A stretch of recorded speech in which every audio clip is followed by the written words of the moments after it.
오늘 하나님께서 저희에게 주시는 은혜의 말씀은 고린도전서 12장 1절부터 11절까지 말씀입니다. 고린도전서 11장 1절부터 11절까지의 말씀입니다. 하나님 말씀을 봉독해 드릴 때 여러분의 삶의 은혜가 있기를 바랍니다. 하나님 말씀입니다. 고린도전서 12장 1절부터 11절입니다. 형제들아, 신령한 것에 대하여는 내가 너희의 알지 못하기를 원치 아니하노니 너희도 알거니와 너희가 이방인으로 있을 때에 말 못하는 우상에게로 끄는 그대로 끌려갔느니라. 그러므로 내가 너희에게 알게 하노니 하나님의 영으로 말하는 자는 누구든지 예수를 저주할 자라 하지 않고 또 성령으로 아니하고는 누구든지 예수를 주시라 할 수 없느니라. 은사는 여러 가지나 성령은 같고 직임은 여러 가지나 주는 같으며 또 역사는 여러 가지나 모든 것을 모든 사람 가운데서 역사하시는 하나님은 같으니 각 사람에게 성령의 나타남을 주심은 유익하게 하려 하심이라. 어떤 이에게는 성령으로 말미암아 지혜의 말씀을, 어떤 이에게는 같은 성령을 따라 지식의 말씀을, 다른 이에게는 같은 성령으로 믿음을, 어떤 이에게는 한 성령으로 병 고치는 은사를, 어떤 이에게는 능력 행함을, 어떤 이에게는 예언함을, 어떤 이에게는 영을 분별함을, 다른 이에게는 각종 방언 말함을, 어떤 이에게는 방언을 통역함을 주시나니 이 모든 일은 같은 한 성령이 행하사 그 뜻대로 각 사람에게 나누어 주시느니라. 아멘. 하나님의 말씀이었습니다. 금요 예배에 참석한 여러분 주의 이름으로 환영합니다. 참 날씨가 조금은 좀 비가 더 와야 되는데요. 비가 오지 않냐고 그냥 여름이 성큼 와버렸습니다. 좀 덥고 제가 어리석게 또 이렇게 제가 낮에 키를 잘못 가져가서 이게 밖에 이렇게 들어오지도 못하고 나가지도 못하고 이렇게 밖에 앉아 있었습니다. 파킹라스에. 근데 그늘에 앉아 있었는데 얼굴이 빨갛게 익어버렸습니다. 참 그래서 왜 이렇게 더운가 했더니 보니까 얼굴이 익었습니다. 참 이게 몸으로 느껴도 잘 모르는, 분별하지 못하는 그런 안타까움이 있습니다. 근데 그러면서 조금 비는 좀 더 주셔야 될 텐데 하는 마음이 참 많습니다. 피곤하고 참 힘든 가운데도 이 주말 되면 이렇게 금요 예배에 오신 여러분 주의 이름으로 정말 환영합니다. 정말 잘 오셨습니다. 오늘도 말씀을 통해서 큰 깨달음과 은혜를 주실 줄 믿습니다. 우리는 계속해서 성령이 임하면 이라고 하는 주제를 가지고 말씀을 나누고 있습니다. 능력이 나타나고 우리의 삶 속에 많은 말할 수 없는 터닝 포인트가 나타나는, 개인적인 터닝 포인트도 나타나지만 교회 공동체의 터닝 포인트가 나타나고 교회 사역을 통해서 핍절함이 없어지고 또 사역을 통해서 우연이 아닌 필연적인 만남을 통해서 한 나라가 변하고 한 컨티넨트가 변하는 역사들을 봤습니다. 앞으로 3번을 더 나눌 텐데요. 오늘은 은사가 나타난다라고 하는 말씀으로 은혜를 나누려고 합니다. 그리고 다음에는 표적이 따르는 삶, 그 다음이 마지막이 열매를 맺는 삶입니다. 그래서 14번이 되겠습니다. 오늘은 은사는 능력과 관계된 것입니다. 사역을 위한 것입니다. 그래서 다음에는 표적이 나타나는 역사가 나타나고요. 그 다음에 맨 마지막에 정말 보려고 하는 것은 성령님을 통해서 성품이 바뀌어서 성숙함으로 맺는 열매, 갈라디아서 5장을 보려고 합니다. 성령이 임하면 은사가 나타납니다. 성령의 사역 중에서 아마 사람들이 가장 사모하는 것 중에 하나가 은사를 소유하고 살아가는 것입니다. 은사를 받고 은사를 가지고 하나님의 일을 하는 것입니다. 은사를 가지면 은사를 가지고 효과적으로 일을 하게 됩니다. 그러니까 이전에 할 수 없었던 일들을 능히 감당하고 또 그 감당을 통해서 교회가 유익을 얻고 많은 자들이 힘을 얻고 또 연합되는 사역들이 일어난다는 것입니다. 하나님의 사람들이 늘 고민하는 것은 어떤 것일까요? 어떻게 하면 하나님의 영광을 돌릴까? 어떻게 무엇을 해야 교회가 덕이 세워질까? 어떻게 해야 나의 부르심을 효과적으로 감당할 수 있을까? 아무리 생각해도 내 경험이나 내 지식이나 내 힘으로 내 실력으로는 도저히 감당할 수 없는데 라고 하면서 신앙생활하고 사역을 하면서도 얼마나 많은 사람들이 좌절하는지 모릅니다. 최근에 나온 통계 보면 모든 사역자들의 75%가 다 좌절을 경험한다랍니다. 정말 하나님의 부르심을 정말 감당하고 싶은데 내가 생각하는 것만큼 안 되는 것 때문에 낙심하고, 다른 사람들은 괜찮은데요라고 하지만 자기가 스스로 하나님 앞에서 감당하지 못하는 것 때문에 낙심하는 게 너무 많다는 것입니다. 어떻게 하면 나는 하나님의 일꾼으로, 하나님의 동역자로, 하나님의 사역자로 하나님의 일을 효과적으로 감당할 것인가 라고 하는 것은 늘 우리에게 스스로 질문합니다. 그런데 그 답은 은사를 활용하는 것입니다. 일반적인 개인 재능뿐만이 아닌 내가 전혀 경험하지 않은 하나님으로부터 주어진 어느 한순간에 성령의 능력으로 우리의 삶에 주어진 그 은사를 가지고 일을 효과적으로 감당할 수 있다는 것입니다. 고린도전서 12장은 세 부분으로 나눠지는데요. 세 파트로 나눠지는데 1절부터 3절까지는 성령의 기본적인 역사를 이야기합니다. 그리고 두 번째로 4절부터 11절까지는 성령의 다양성을 얘기합니다. 성령의 은사의 다양한, 아주 은사는 다양하다. 그리고 12절부터 32절 마지막까지는 교회의 질서에 대한 권고를 하고 있습니다. 이렇게 다양하기 때문에 결코 경쟁하거나 결코 교만하거나 결코 무시해서는 안 된다라고 하는 것을 권고하고 있습니다. 그러면서 몸에 비유합니다. 눈이 필요한 것 같이 귀도 필요하고 손도 필요하고 발도 필요하고 모든 것은 필요에 의해서 주어졌다. 그래서 연합해야 된다라고 하는 것이 교회의 질서에 대한 권고로 나타나고 있습니다. 자, 오늘 사실 제가 보려고 하는 것은 4절부터 11절까지인데요. 4절부터 11절까지를 보려면 1절부터 3절에서 사도 바울이 도대체 무엇을 요구하고 무엇을 가르치려고 하는 것을 아는 것이 중요합니다. 1절부터 3절까지는 성령의 기본적인 역사를 얘기합니다. 바울은 성령의 은사를 다룸에 있어서 가장 먼저 성령이 우리의 삶에 나타나면 어떤 역사가 나타나는가를 이야기하고 있습니다. 우리가 가끔 보면 성령의 은사를 받았다고 하고 능력도 나타나는 것 같은데 가끔 성령의 역사 맞나? 이럴 때가 있습니다.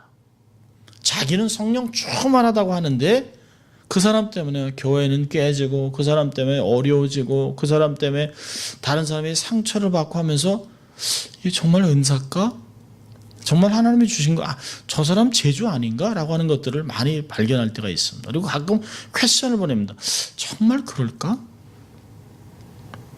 근데 여기서 사실은 이제 크게 두 가지를 얘기하는데요. 사도 바울은 12장에 정말 성령이 충만해서 은사를 받았다고 하면 절대로 예수를 저주하거나 하나님의 이름을 망령되게 교회를 허물 수가 없다라고 하는 것입니다. 사도 바울은 12장 서두에서 구원론을 논하고 있습니다. 하나님은 사람을 구원하기 위해서 예수를 보내셨습니다. 예수는 사람을 구원하기 위해서 이 땅에 오셔서 십자가에서 돌아가셨습니다. 성령님은 사람을 구원하기 위해서 각 사람의 심령에 때가 되어서 복음을 적용하고 믿음을 주시고 반응을 하게 만들어서 또 은사를 주어서 성령의 반응을 통해서 하나님의 사람으로 살아가게 하신다는 것이에요. 여러분 보세요. 고린도 교인들은 과거에 이방인이었습니다. 말 못하는 우상에 끌려다녔다라고 2절에 얘기합니다. 너희도 알거니와 너희가 이방인으로 있을 때 말 못하는 우상에게로 끄는 끄대로 끌려갔었느니라. 그냥 그저 묶여서 끌려다녔다는 것이에요. 그런데 이제는 하나님의 영으로 말미암아 하나님께 돌아와서 하나님의 자녀가 되고 그 권세를 가지고 교회를 섬기고 있다. 성령으로 말미암아 예수는 주시라라는 고백을 했다는 것이죠. 그리고 이 바울은 로마 교회에도 동일한 내용을 썼습니다. 로마서 8장 9절을 보면 만일 너희 속에 하나님의 영이 거하시면 너희가 육신에 있지 아니하고 영에 있나니 누구든지 그리스도의 영이 없으면 그리스도의 사람이 아니라. 그러니까 누구든지 3절입니다. 누구든지 예수를 주시라 할 수 없다. 성령이 아니고서는 예수님을 주라고 얘기할 수 없다는 것이에요. 그렇다면 성령의 가장 기본적인 역사는 뭡니까? 성령의 가장 기본적인 역사는 예수를 믿고 그리스도를 마음에 영접하게 하고 또 그분을 그리스도는 나의 주라고 고백하게 한다는 것입니다. 예수는 주시라고 고백한 그 말은 가이사랴 빌립보에서 베드로가 주님에게 자기의 믿음을 고백한 것과 똑같습니다. 주는 그리스도시요 살아계신 하나님의 아들입니다 라고 하는 믿음의 고백과 똑같은 것입니다. 바울은 그래서 은사를 다루기 전에 가장 중요한 것은 정말 구원의 확신을 경험했느냐는 거예요. 구원의 확신을 경험하고 그 구원의 감격과 함께 사모하는 심령을 통해서 하나님이 각 사람의 믿음의 분량마다 각 사람의 믿음의 분량마다 은사를 주시고 그 은사를 동원해서 교회를 섬기게 하셨다라고 하는 것입니다. 누구든지 구원의 확신을 얻은 후에야 은사를 받아 복음을 전하기도 하고 몸된 교회를 섬기기도 한다라고 하는 것입니다. 다시 말한다면 은사를 받았는데도 불구하고 교회를 섬기지 아니하고 교회에 덕을 주는 사역을 하지 않는다면 은사를 안 받은 이방인하고 똑같다는 것입니다. 사도 바울은 그런 의도로 이야기하고 있습니다. 구원의 확신도 없으면서 은사를 받았다고 하고 예수를 구주로 영접도 않고 은사를 받았다고 하면서 오만불손에서 함부로 말하고 남을 저주하는 자는 성령을 받지 않은 거랑 똑같은 것입니다. 선배 목사님들은 많이 이런 얘기합니다. 이 교회 안에도 지옥 갈 사람 많다라고 얘기합니다. 직분자 중에서도 지옥 갈 자 많다라고 얘기합니다. 목사 중에도 지옥 갈 자가 너무 많다라고 이야기합니다. 사도 바울은 구원이 우리에게 얼마나 귀한 것인 걸 이야기하고 있습니다. 한 사람이 구원을 받은 것, 성령의 역사죠. 삼위일체 하나님이 계획하신 거죠. 하나님 아버지가 계획하시고 성자 아들 예수 그리스도께서 십자가에 돌아가시고 적용하시고 그리고 성취하시고 성령 하나님이 우리의 삶에 각자 적용하고 있다는 것이에요. 무엇을 위해서요? 그 한 심령이 하나님의 영광을 살고 그리스도의 피로 사신 교회를 교회되게 하는데 효과적으로 쓰임받기 위해서 그런 역사가 구원이 주어졌다라고 하는 것입니다. 그 참 성령의 은사를 받은 사람이면 구원의 감격을 늘 기억하고 늘 감사가 넘치는 삶을 살 수밖에 없다는 것이죠. 이렇게 찬양을 하면서 삶 속에 있었던 은혜를 간증을 나누는 건 참 귀한 것이죠. 우리 목사님 통해서 간증을 들으신다면 간증이 없는 무미건조한 삶을 살아가는 수많은 성도들 어떻게 한 주를 정신없이 살아갔는지를 얘기하지만 매 순간순간마다 하나님이 내 삶에 얼마나 개입하시고 얼마나 나를 인도하시고 얼마나 나를 사랑하시고 얼마나 나에 대한 관심을 갖고 있는가를 내가 느끼고 살아간다고 하는 것 그게 얼마나 중요한지 모릅니다. 하나님은 그렇게 관심을 주려고 하지만 우리는 관심 없이 살아갑니다. 가끔 우리도 그러잖아요. 자식한테 그렇게 잘 잤어? 잘 일어나서 학교 잘 갔다 와 그러는데 아들은 이러고 갑니다. 그러면 저 녀석이 저거 정말 저게 부모의 마음을 아나? 하는 생각합니다. 속으로는 너도 자식 낳아봐라.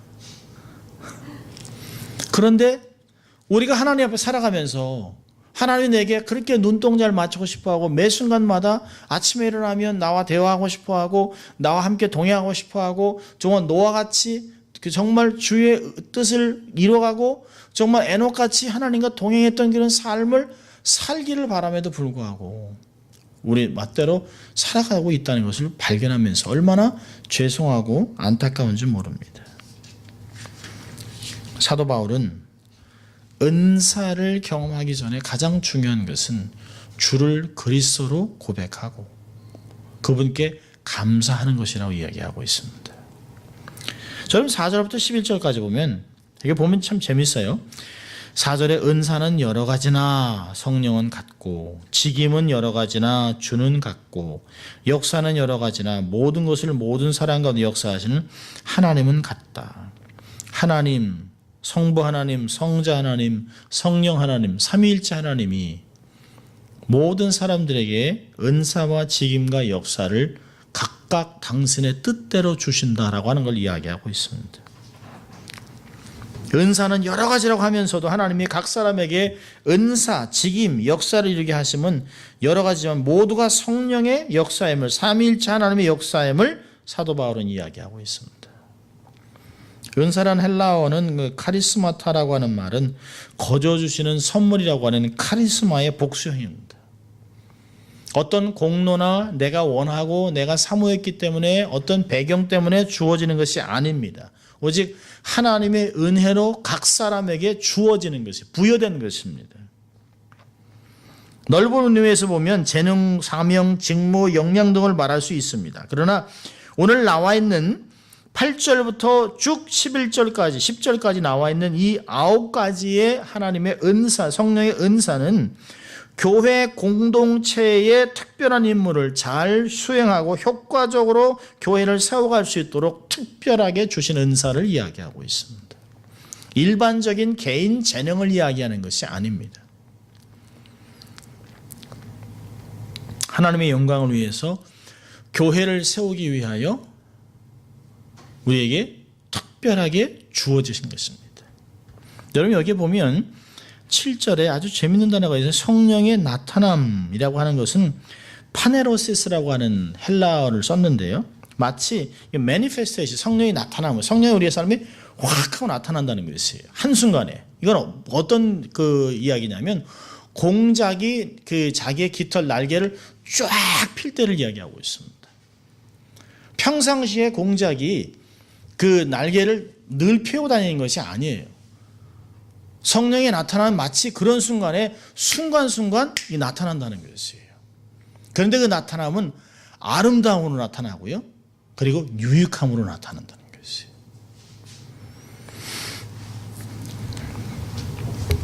자, 특별히 이제 세 가지를 볼 수 있는데요. 특별히 이제 4절부터 7절 또 11절 이런 말씀들을 보면 첫째로는 은사는 하나님이 각 사람에게 나눠준다는 것이에요. 은사는 하나님의 주권의 영역에 있습니다. 본문 전체에 보면 여러 가지 은사, 직임, 역사를 주셨어요. 7절에 각 사람에게 성령의 나타남이 지나가셨고요. 8절과 10절에서 어떤 이에게는 말씀이 계속되고 11절 보면 한 성령이 행하사 그 뜻대로 각 사람에게 나눠주셨다라고 얘기하고 있습니다. 그러니까 이 다양한 은사를 하나님께서 당신의 뜻대로 당신이 원하는 대로 사람들에게 나눠주었다는 것이에요. 무엇 때문에요? 믿음의 분량만큼 또 그 사람에게 주신 하나님의 그 부르심의 만큼 은사를 주셨다는 것이에요. 하나님이 하시고자 하는 대로 각 사람에게 나눠줬습니다. 부르심을 효과적으로 감당할 수 있도록 다양한 은사를 주셨습니다. 그렇다면 내게 주신 은사에 대한 자긍심도 있어야 됩니다. 하나님이 내게 은사를 주셨다. 이 은사를 귀하게 여겨야 합니다. 그리고 절대로 다른 사람과 비교하면 안 되고요. 다른 사람에게도 은사를 주신 것을 기뻐하고 감사하고 협력하고 어떻게 하든지 간에 큰 조각들을 맞춰가야 한다고 하는 게 있습니다. 어떤 사람에게는 1달란트 같이 보일 수 있어요. 어떤 사람에게는 2달란트, 어떤 사람에게는 5달란트. 이렇게 달란트 비에서 나온 것 같이 하나님이 그 사람의 능력에 따라 하나님의 부르심에 따라 그 사람의 그릇에 따라 은사들을 각각 나눠줬다는 게 있습니다. 절대로 남의 십자가를 비교하면 안 됩니다. 12절부터 이렇게 32절까지 보면 계속 하나님이 몸에 대해서 얘기합니다. 어떤 것이 더 중요한 것이 아니다라는 것이. 눈이 귀 보고 넌 필요 없다. 손 필요 없다라고 할 수 없다는 것이. 다 필요하다는 것이죠. 단지 내가 다른 사람들하고 함께 있어야만 한 몸이 된다는 것을 잊지 말아야 된다는 것입니다. 각 지체가 서로 연합해서 한 몸을 이루는 것처럼 교회 안에서도 다양한 직분이 있습니다. 이제 우리가 기억해야 될 건 뭐냐면 하나님이 주신 성령의 은사는 직위나 계급이 아닙니다. 직분이라는 게 직분. 맡겨진 일, 펑셔널에 따른 거예요. functionally different 하는 것입니다. 역할이 다른 것입니다. 그렇기 때문에 내게 주신 은사에 대해서 불평한 것도 없고 자만하거나 자랑할 것도 없고 하나님 주셨으니 감사하고 살아가야 되는 것이에요. 은사는 하나님의 주권의 영역이 있습니다. 계급이 아닙니다. 자, 두 번째는요. 은사는 주시는 목적이 있습니다. 7절에 보니까 각 사람에게 성령이 나타나면 주심은 유익하게 하려 함이라. 여기 보니까 NIV는 given for common good. 유익은 뭘까요? 보통 사람, 공동체가 전체가 너무 좋다라고 느끼게 만든다는 것입니다. 그전에는 뻑뻑하던 것이 마치 윤활유 같이 돌아가면서 맞다, 할렐루야, 아멘 하기에 공동체를 밝게 만들어준다는 것입니다. 그게 유익하게 한다는 것이에요. 은사를 주신 것이 그걸 가지고 자기의 개인의 치부를 위해서 개인의 자랑거리나 어떤 배경이나 이력서에 들어가는 것이 아니라는 것이에요.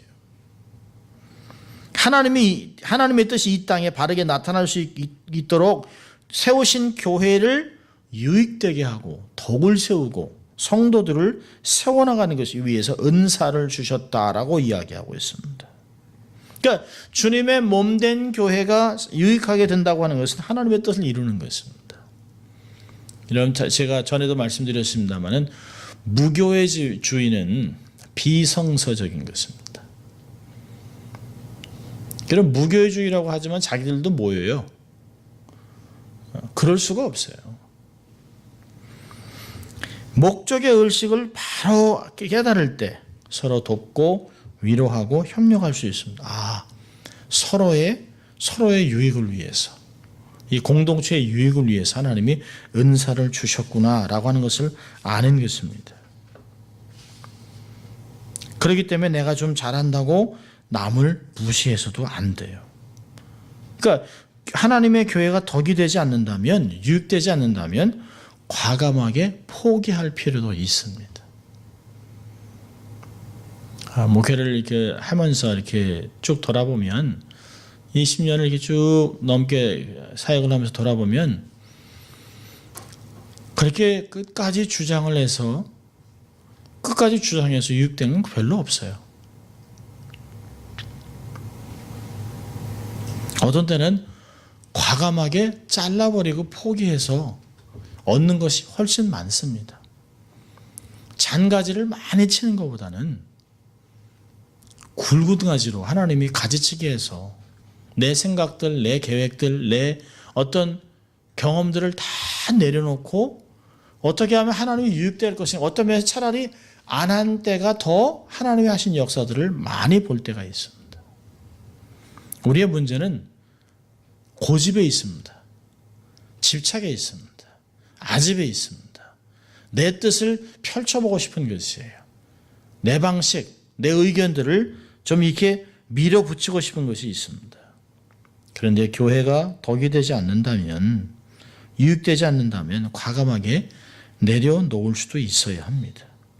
고집 부리지 말고 절제하고 하나님의 뜻을 알고 교회가 더욱 성장하는 일에 우리의 은사가 사용돼야 합니다. 은사가 있는데 은사를 사용할 공동체가 없다면, 은사를 사용해서 세울 교회가 없다면, 내가 은사가 있는데 나와 함께할 다른 은사들이 없다면 신앙생활은 할 수가 없습니다. 신앙생활은 절대로 독불장군이 될 수 없습니다. 혼자서는 교회를 세워갈 수 없습니다. 손가락만 있을 수 없습니다. 이 목적은 서로의 유익을 위하여 우리에게 성령의 나타냄을 주심은 유익하게 하려 하심이라고 7절은 이야기하고 있습니다. 세 번째로 우리에게 말씀하시는 것은 한 성령의 역사라는 것이에요. 은사도 여러 가지지만 성령은 같습니다. 성령으로 말미암아 성령을 따라 한 성령으로 하시고 이 모든 것은 같은 한 성령이 행했다라고 이야기하고 있습니다. 그렇다면 하는 일이 조금 다르고 드러나는 표적이 다르다 할지라도 우리가 다 한 성령의 역사이기 때문에 서로 존중하고 존경하고 하나님 말씀 앞에 더욱 겸손해져야 합니다. 한 성령의 역사이기 때문에 겸손하고 진실하게 순종하시고 하나님 앞에 일들을 협력해 나가는 것이 굉장히 중요합니다. 에베소에서도 교회에서 그럽니다. 성령이 하나 되게 한 것을 힘써 지키라. 성령이 하나 된 것을 힘써 지키지 않고 교회를 계속 찢어놓는다면, 교회를 계속 허문다면 천지개벽을 하는 능력이 있어야 무슨 소용이 있겠습니까? 엄청난 예언과 방언을 하면 무슨 소용이 있냐는 것이에요. 그냥 소리나는 꽹과리랑 똑같다는 것입니다.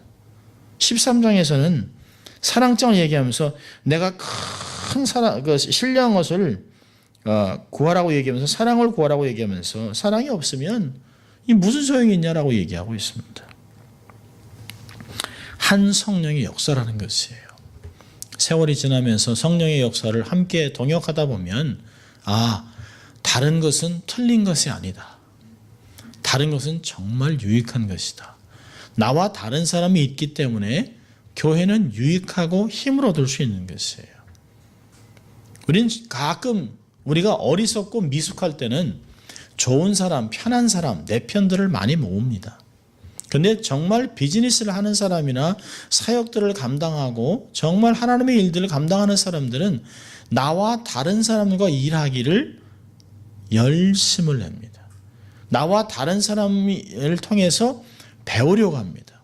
다른 사람하고 일하기 위해서는 내가 낮아지고 배우고 듣고 섬기고 그를 무대에 세워놓을 때 그 사역을 통해서 역사가 함께 이루어진다라고 이야기하고 있습니다.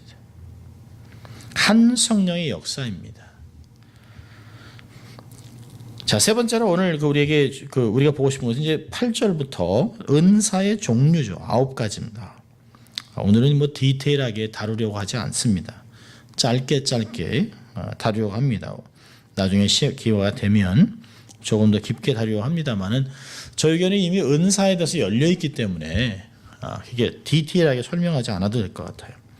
첫째로는 어떤 이에게는 성령으로 말미암아 지혜의 말씀을 주셨어요.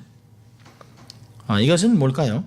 성령으로 하나님께서 비밀에 붙여두었던 것들을 깨달아 알게 하는 것입니다. 그러니까 지혜의 말씀을 갖고 있는 분들한테 상담을 요청할 필요가 있어요. 우리가 정말 도저히 이해가 안 되고 도저히 풀어갈 수 없는 이런 것들을 하나님의 사람들, 특별히 영감을 갖고 있는 사람들에게, 하나님 지혜의 말씀을 갖고 있는 사람들에게 우리가 간구할 필요가 있습니다. 저도 개인적으로 그런 목사님들을 찾아뵙습니다. 가끔 1년에 몇 번씩 삶 속에 어떻게 이 결정을 해야 될까 고민하며 하나님 앞에 머리를 조아려도 안 될 때, 그럴 때 지혜의 말씀의 은사를 갖고 있는 스승을 찾아뵙니다. 경험을 많이 한 사람을 찾아뵈는 것이 아니에요. 이 말씀의 깊이를 갖고 있는 사람입니다. 하나님께서 내가 고민하고 있는 것들을 다 아는 분이에요. 내가 얘기하기도 전에 내 안에서 사모하고 기도하고 결정해야 되는 그런 어떤 것들을 이미 하나님의 마음을 가지고 다 보고 아는 분입니다. 그래서 대개 이런 분들은, 이런 은사를 갖고 있는 분들은 삶의 어떤 정확한 결정을 내려줄 때 방향성을 제시해 줄 때가 많이 있습니다.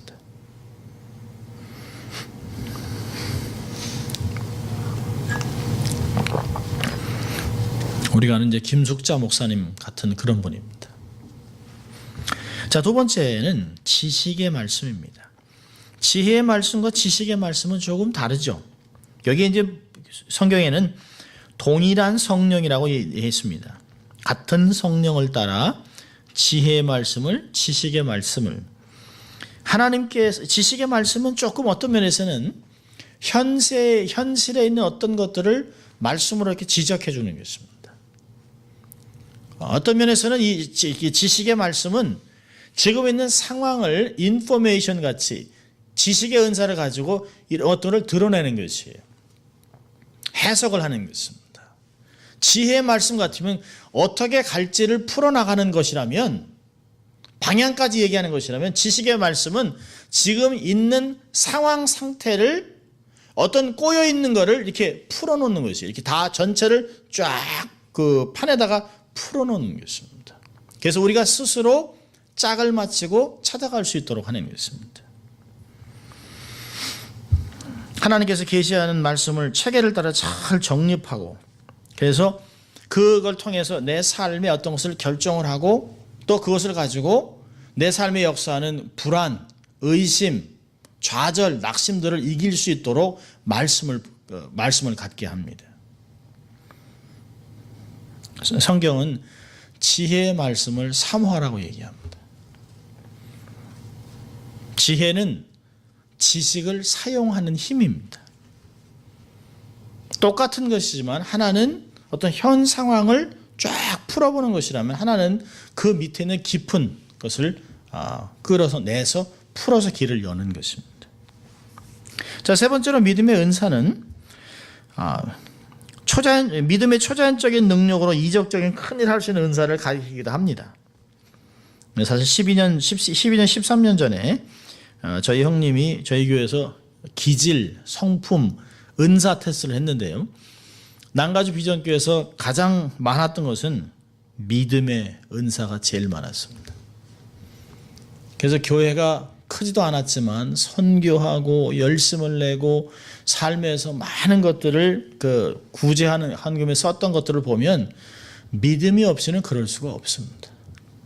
그때 많은 사람들이, 많은 사역자들과 많은 분들이 있습니다. 참 큰 교회인 줄 알았는데 작은 교회가 믿음이 참 크다라고 얘기했습니다. 그런 걸 보면 믿음이 큰 사람들끼리 모여 있었습니다. 그리고 그러면서 믿음의 일을 하는 것을 좋아했습니다. 안 된다, 할 수 없다, 부족하다라고 하는 말이 아니라 할 수 있어요, 해보죠, 그거 한번 해보죠라고 믿음으로, 남들이 볼 때는 그거 하면 안 되는데 하는데 다 된다라고 하는 것이에요.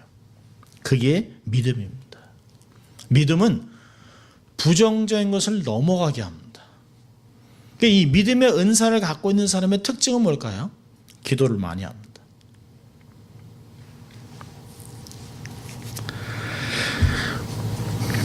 믿음의 은사를 갖고 있는 사람의 특징은 긍정적입니다.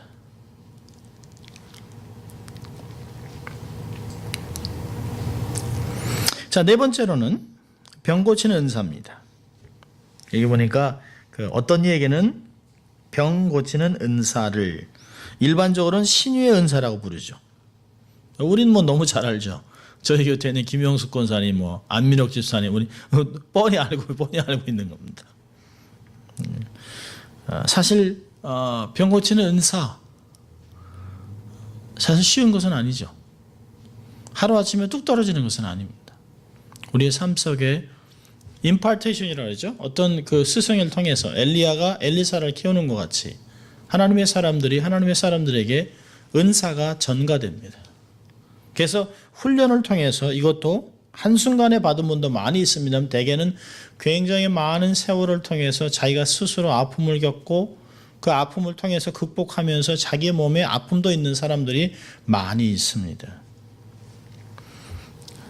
병 고치는 은사. 병 고치는 은사는 사실 개인적으로는 고달픕니다. 보는 사람은 와 하겠지만 사역을 감당하는 분들은 고달퍼요.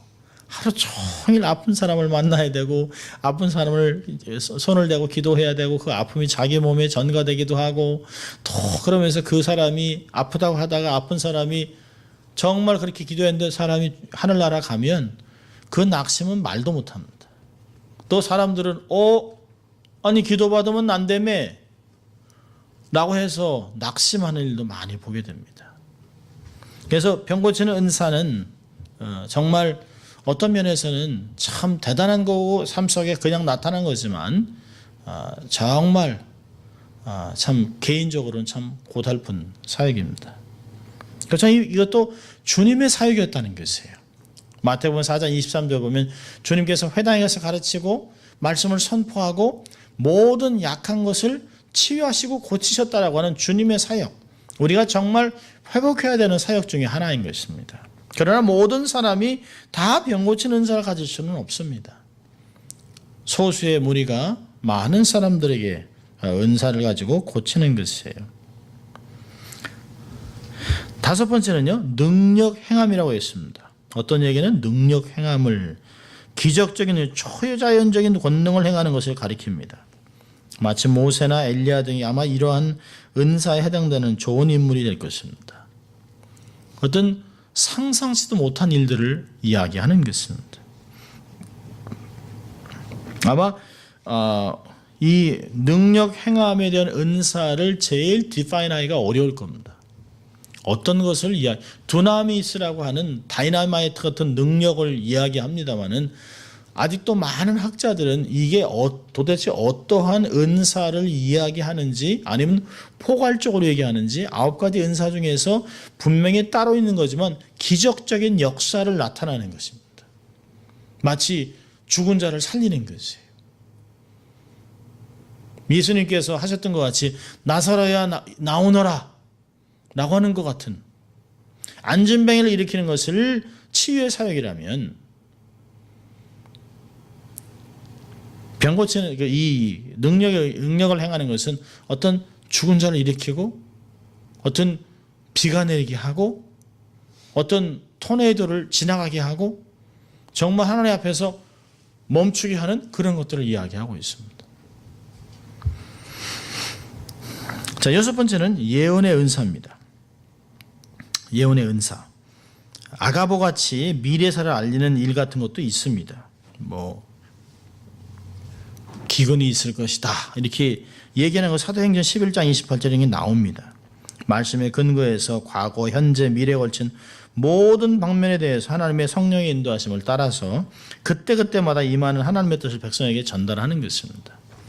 예언의 은사는 여러 가지로 사실은 설명이 될 수가 있습니다. 특별히 이제 그 예언 그러면 주로 우리들은 생각하기에 미래에 이루어지지 않은 어떤 것들을 알려주는 그것을 생각합니다. 그래서 한국적인 전통적으로 생각하면 마치 포춘 텔러 같이 점장이 같이 생각할 수 있어요. 한국적이나 동양적인 사고를 갖고 있는 사람들은 사실은 다른 능력보다 예언을 더 좋아합니다. 하나님 앞에 고민하고 기도하기보다는 한 번에 어떤 기도로 응답을 한 번에 딱 받는 걸 제일 좋아합니다. 상담하는 것보다도 한 번 기도받고 그냥 답을 다 받는 것을 좋아합니다. 그러나 사실은 그런 것은 어떤 한 부분입니다. 미래에 대한 것들을 예언하기도 합니다. 요즘 같으면 김정일이 죽을 것에 대해서 예언을 했습니다. 그 나이지리아에 있는 그 TV 자슈아라고 하는 그 흑인 요즘 선지자라고 얘기합니다만은 TV 자슈아가 그랬습니다. 김정일이 죽기 전에 그렇게 얘기를 했어요. 김정일이 죽기 전에 북한이라고 하는 나라의 권좌에 오랫동안 앉아있던 사람이 그 별이 떨어진다. 그리고 없어질 것이다. 그걸 예언을 했습니다. 그랬는데 몇 달 후에 그렇게 됐어요. 그런 것들을 계속 예언을 하고 있습니다. 어떤 나라에 대한 예언도 있을 수 있겠습니다만은 어떤 개인적인 예언도 할 수 있습니다. 미래에 대한 것을 예언할 수도 있지만 또 하나는 예언의 어떤 부분이 있냐면 지금까지 내가 고민하고 기도해왔던 내용들을 확인해주는 역할을 하기도 합니다. 이것이 정말 맞을까요? 그러면 이거에 대해서 확인을 해주는 것이 예언으로도 나타납니다. 자, 그런데요, 예언의 역할을 고린도전서 14장 3절에 나와 있습니다. 보세요, 한번. 고린도전서 14장 3절을 보면 예언하는 자는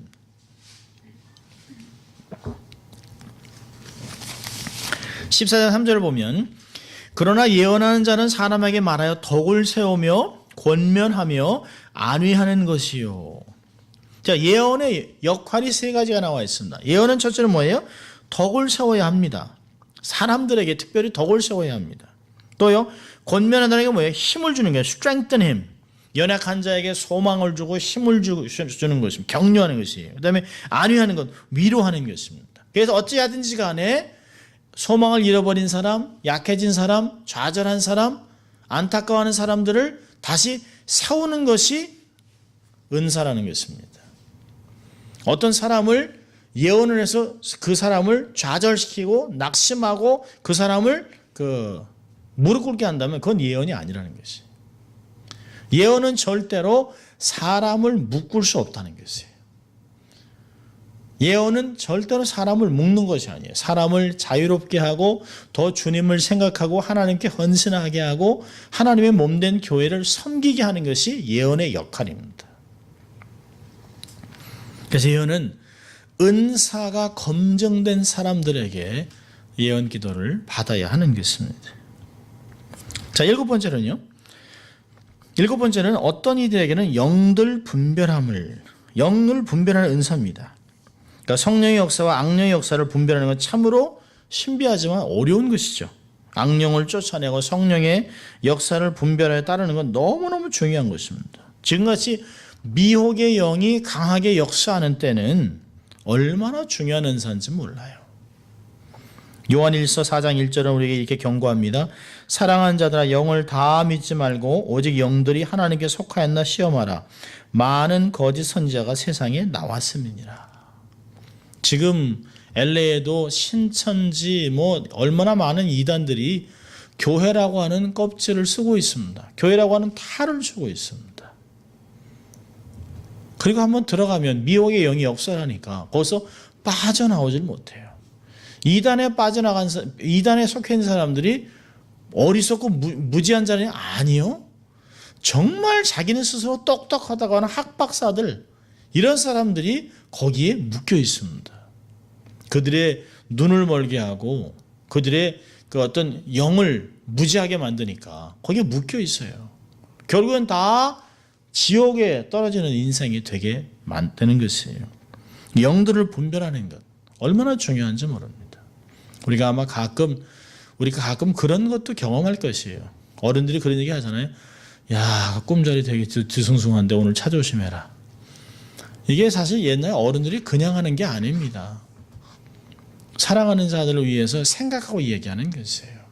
어떤 때는 하나님께서 우리에게 그런 것들을 분별하게 하실 때가 있습니다. 정말 우리 안에 하나님이 우리에게 선뜻 느끼는 것들이 있잖아요. 어떤 때를 보면 굉장히 친절하게 다가와서 정말 유익할 것 같은데 내 안에서는 자꾸 아니라는 사인이 막 옵니다. 가슴 뛰고 이거 아닌데 라고 하는 게 있어요. 그러니까 개인적으로 하나님께서 우리를 보호하실 때가 있지만 영을 분별하는 그 은사를 갖고 있는 사람들은 척 보면 아는 것이에요. 그래서 어떤 교회의 디렉션이나 어떤 공동체나 어떤 사람이 진리를 떠나서 어둠의 영이 오는 것들을 막아주는 것입니다. 지금 마지막 때는 정말 사단이 유영무영, 어떤 때는 보이기도 하고 안 보이기도 하는 그런 모습으로 막 나타나서 어떤 때는 갑자기 사람을 사고나게 하고 힘들게 하고 그런 때가 있습니다. 그래서 영적으로 분별하는 사단의 공격이 어느 쪽으로 오는 것들을 분별할 필요가 있습니다. 그리고 사단은 계속 속이잖아요. 하나님의 일을 열심히 하려고 하는데 계속 속이니까 하나님의 일이 아닌 것 같이 보일 때가 있습니다. 그래서 영을 분별하는 은사를 갖고 있는 사람들, 이런 것들을 교회에서 이렇게 얘기해주고 공동체와 개인에게 가르쳐 줄 수 있습니다. 여덟 번째는요, 각종 방언의 은사입니다. 우리가 봤던 것 같이 2장에 나와 있는 방언과는 다른 것이에요. 마가 오순절 마가 다락방에서 나타났던 첫 은사의 방언은 외국어였습니다. 그래서 그들이 15나라에서 온 사람들에게 각각 자기들의 언어로 복음을 증거했습니다. 하나님의 큰 일을 증거했습니다. 그러나 12장과 14장에 나와 있는 이 방언은 하나님께 비밀을 이야기하는 것이에요. 다른 사람들이 알아들을 수 없고요. 어떤 때는 자기도 알아듣지 못하는 언어로 하나님께 기도합니다. 주로 기도 언어라고 얘기를 많이 하죠. 그래서 외국어가 아닌 남이 알아듣지 못하는 언어를 가리킵니다. 대개는 개인이 하나님과의 깊은 기도 속에 많이 합니다마는 이 방언을 통해서 예언과 지식의 말씀들이 연결돼서 나올 수가 있습니다. 방언에 대한 것들은 연습해서 되는 것은 사실은 아닙니다. 한국 뭐 교회에서도 이제 많이 기도원에서 연습도 시키고 합니다만 그래서 되는 건 아니고요.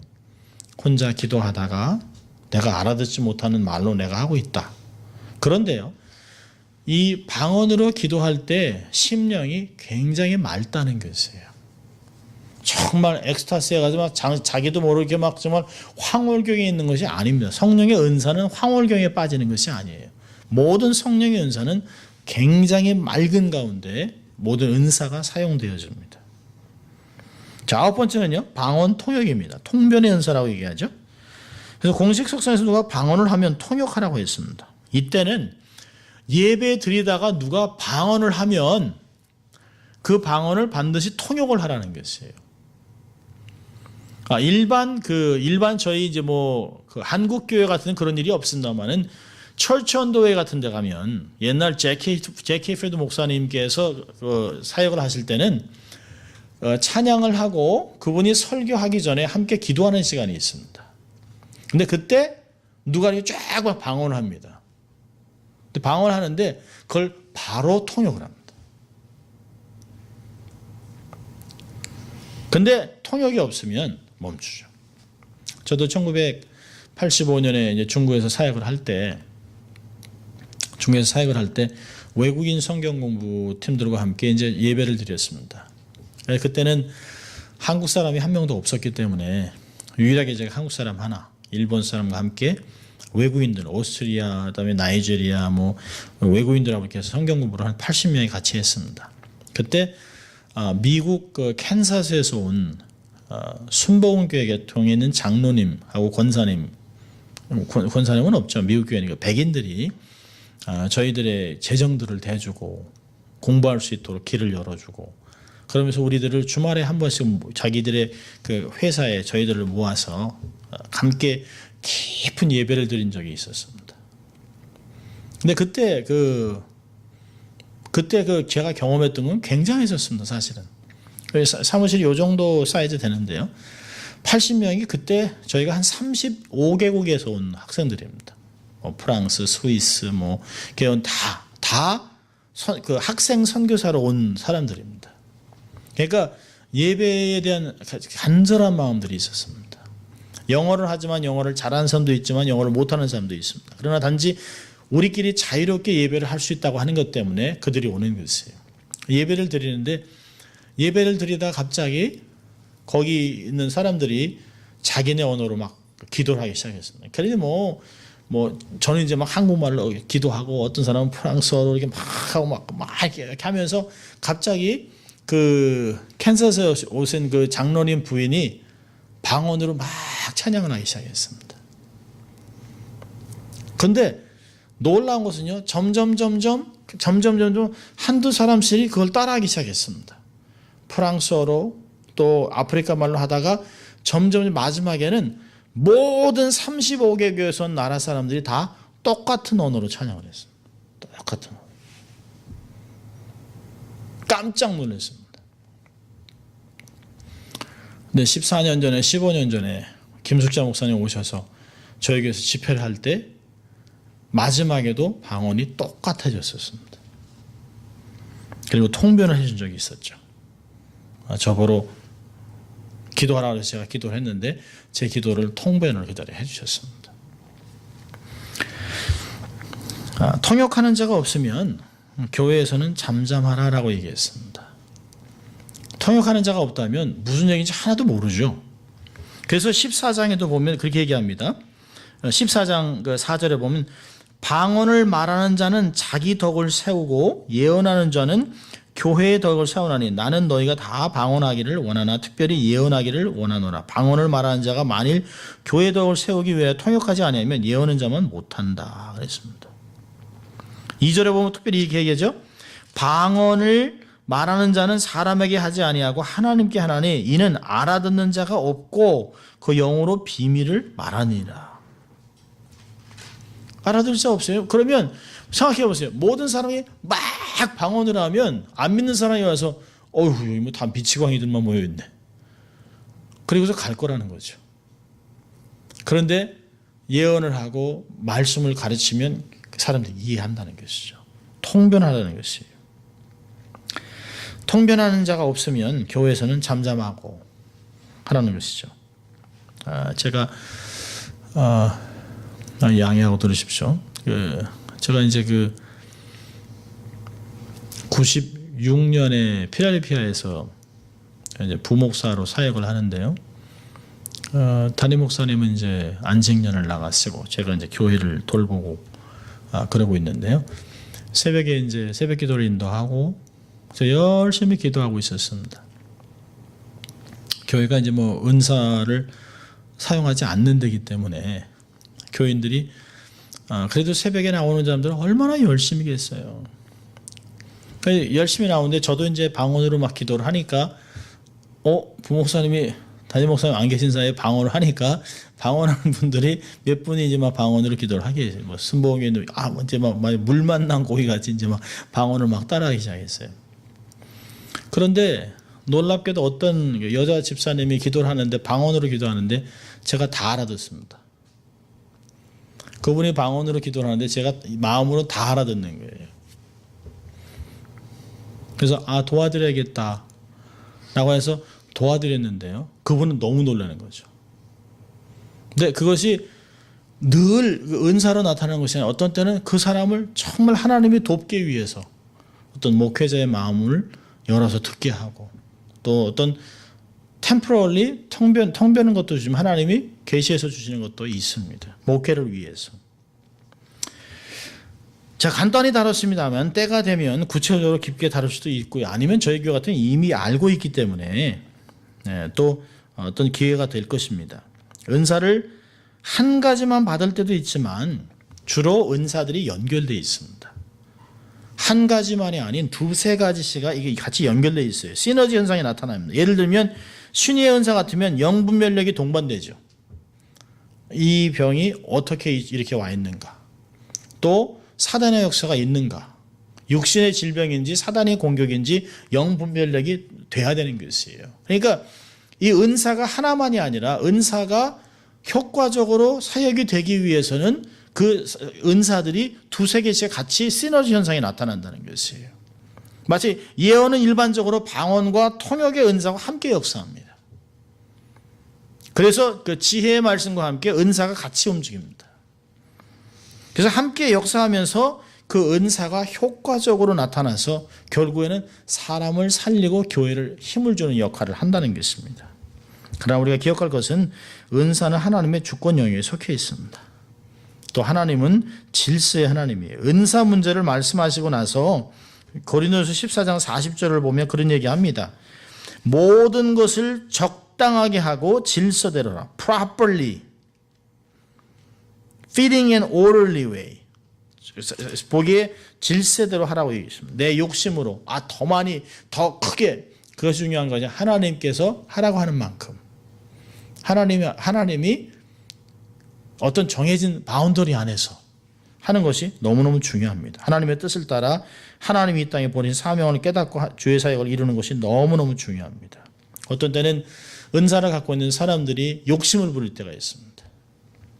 또 저도 한 번은 사역을 나가면 어떤 어느 정도에서 이게 리밋을 둬야 되는데 한계를 뛰어넘습니다. 그러면 몸을 주체를 못해요. 몸이 막 무너집니다. 그러니까 어떤 때는 하나님의 뜻이 이 사람이 지금은 치유되는 것이 아님에도 불구하고 정말 이 사람을 치유해주고 싶은 인간적인 마음이 하나님의 뜻을 앞설 때가 있다는 것이죠. 하나님이 그를 가르치고 싶어하는 것이 있는데 그런 것들을 보면 질서대로 하라고 하는 것, 하나님의 마음을 하는 건 너무 중요합니다. 자, 오늘 세 가지만 교훈을 보고 말씀 마치려고 합니다. 첫째로 성령의 충만함을 유지하면서 은사를 사모해야 합니다. 성령을 소멸하면 안 됩니다. 초대교회에서나 있었던 것으로 치부하면 안 돼요. 여러분 바울은 우리에게 도전합니다. 신령한 것에 대해서는 내가 너희 알지 못하기를 원치 않는다. 무지하면 안 된다. 반드시 알아야 된다. 신령한 것을 깨달아야 된다. 라고 하면서 은사를 얘기하고 있습니다. 은사를 사모하면서 반드시 필요한 것은 두 가지입니다. 믿음과 겸손입니다. 믿음이 있어야 은사가 역사합니다. 겸손해야 은사가 정확하게 나타납니다. 교만하면 은사가 역사가 안 나타나요. 교만하면 우리의 은사가 굉장히 흐려집니다. 무뎌집니다. 두 번째는요. 은사를 사모했다면 두 번째는 받은 은사를 깨닫고 지속적으로 개발해야 됩니다. 내게 주신 은사를 말씀과 기도 또 지도자의 도움으로 분별해야 됩니다. 확인해야 됩니다. 하나님은 모든 사람들에게 다양한 은사를 주셨습니다. 은사가 없는 사람은 한 명도 없습니다. 은사가 이 9가지만은 아니에요. 더 많이 있습니다. 다양한 은사, 다양한 재능들이 있습니다. 그러니까 내추럴리 갖고 있는 재능도 있지만 성령의 은사도 있습니다. 그렇다면 특별히 성령의 은사는 분별해야 됩니다. 어떤 사람들을 보면 자기가 은사가 있음에도 불구하고 있는지는 몰라요.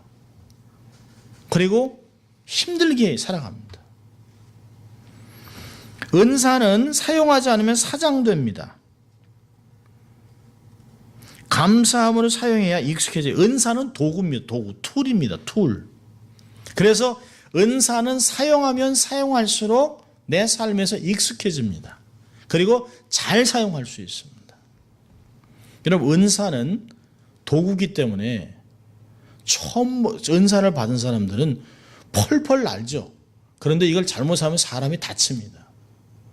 그래서 삶 속에 훈련과 익숙해질 때까지 고난이라고 하는 훈련 과정이 있는 것이에요. 어린아이한테 칼을 주면 사람이 다치죠. 그러나 의사가 잡으면 수술을 할 수가 있게 됩니다.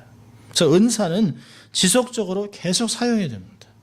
하나님이 주신 것이니까 감사하고 확인하고 그걸 자꾸 사용하는 것이에요. 자꾸 사용하는 것입니다. 세 번째로는 은사를 교회의 덕을 위해 사용해야 됩니다. 절대로 은사를 자기의 영광과 자기의 이익을 위해 사용하면 안 돼요. 교회의 덕을 위해 사용하기 위해서는 반드시 필요한 게 뭘까요? 회중의 검증이 필요합니다. 은사는 내가 있다고 되는 것이 아니에요. 은사는 몸이 확인을 해주는 것이에요. 몸이라고 하는 그리스도의 몸, 교회가 은사를 검증해 줘야 됩니다. 자기는 은사가 있다고 막 하는데 교회는 아니라고 얘기하면 그건 은사가 아닙니다. 은사를 교회의 덕을 위해서 많은 사람들이 확인하면 그것을 사용하는 것이에요. 은사는 능력에 속한 것이라면 열매는 성품에 관련된 것입니다. 성숙하지 못한 사람도 은사를 받습니다. 그런데 성숙해질 때까지 그 은사 때문에 능력은 나타나지만 사람이 많이 다칩니다. 공동체도 어렵습니다. 자기도 어렵고 타인도 어렵습니다. 우리가 정말 원하는 것은 하나님이 은사를 뛰어넘어서 능력을 뛰어넘어서 열매를 맺는 것입니다. 성장 과정보다 더 중요한 것은 성장의 목표인 성숙, 그거의 결과는 열매로 나타납니다. 그러니까 나무는 열매를 보고 한다. 우리의 삶의 성령의 열매를 통해서 우리의 신앙의 성숙도가 얼만큼 와 있냐를 알 수 있다라고 얘기하고 있습니다. 우리는 앞으로 능력과 함께 우리에게 주어지는 열매, 성숙한 삶에 대해서 보려고 합니다. 이 은사를 사모하십시오. 저희 교회에서도 은사가 마음껏 표현되고 은사를 통해서 교회가 힘을 얻는 그런 공동체가 될 수 있기를 바랍니다. 자, 우리 함께 기도하겠습니다. 하나님 아버지 감사합니다. 오늘도 우리의 삶에 성령이 임하면 은사가 주어지고 또 은사를 통해서 나타나서 공동체가 유익을 얻는다고 말씀하신 주님. 하나님 그렇습니다. 우리에게 믿음을 주시고 우리가 하나님 이걸 통하여 우리의 은사를 발견하고 은사를 통하여 교회를 세우고 덕을 세우고 또 하나님의 역사를 감당하는 저희들 될 수 있도록 하나님 축복하여 주시옵소서. 감사하고 예수님 이름으로 기도합니다. 아멘. 우리가 계속해서